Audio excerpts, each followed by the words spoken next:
This project was made possible through Measure H funds that was passed by the voters of Sonoma County.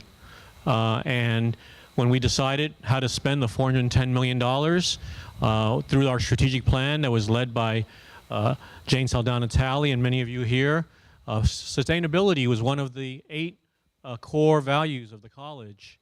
And so therefore, it wasn't a difficult decision when it was brought to me that we need to start investing in energy-saving projects that will help for future generations so we wouldn't have to pay the high PG&E bills. So my understanding is once this is fully operational, it'll provide about 90% of all the electricity that's needed to power up Petaluma campus.